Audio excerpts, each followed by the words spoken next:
ওম নমঃ শিবায়। ওম নমঃ শিবায়। ওম নমঃ শিবায়।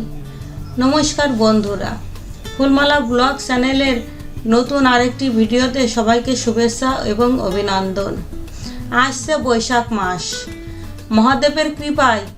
আসুন এখন আমরা জানি বৈশাখ মাসের সোমবারে কি কি কাজ করলে, মহাদেবকে কি কি জিনিস অর্পণ করলে আমাদের সারা বছর ভালো কাটবে। মহাদেবের কৃপা পেতে বৈশাখের প্রত্যেক সোমবার এই জিনিসগুলো অর্পণ করুন।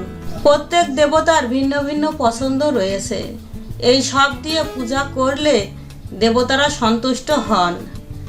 এক এক দেবতার এক একটি বার ও মাসও রয়েছে, তেমনি বৈশাখ মাসে মহাদেবকে কয়েকটি জিনিস অর্পণ করে তার আরাধনা করলে তিনি অত্যন্ত সন্তুষ্ট হন। জীবনে ধন সম্পত্তি কে না চায়, অল্প সময়ে সম্পদ বৃদ্ধি করতে চাইলে বৈশাখ মাসে পুজো করার সময় সামান্য কয়েকটা আতপ চাল মহাদেবকে অর্পণ করুন। এর ফলে যারা অর্থ সংকটে রয়েছেন তাদের সেই সমস্যা কিছুটা হলেও লাঘব হবে। এরপর যে জিনিসটা রয়েছে সেটা হলো জব।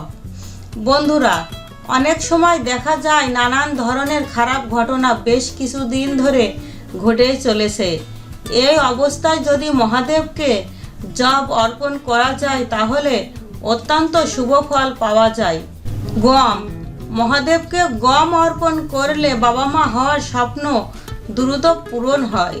মুগ ডাল, পরিবারের মধ্যে অশান্তি দূর করতে এবং আপনি যদি অনুভব করে থাকেন আপনার বাড়িতে কোনো নেগেটিভ এনার্জি শক্তি বৃদ্ধি পেয়েছে, তবে বন্ধুরা এই নেগেটিভ এনার্জিকে দূরে সরিয়ে রাখতে মহাদেবকে গম অর্পণ করুন।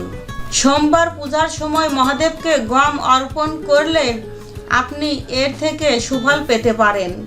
বন্ধুরা, তিল মহাদেবের অত্যন্ত প্রিয়। দীর্ঘদিন ধরে রোগের জ্বালায় জর্জরিত, সামান্য তিল অর্পণ করুন মহাদেবকে, খুব ভালো ফল পাবেন। বন্ধুরা, মানুষের জীবনে সমস্যা তো থাকবেই। মহাদেব হলেন আশুতোষ, তিনি ভক্তের সামান্য ভক্তিতেই তুষ্ট হন।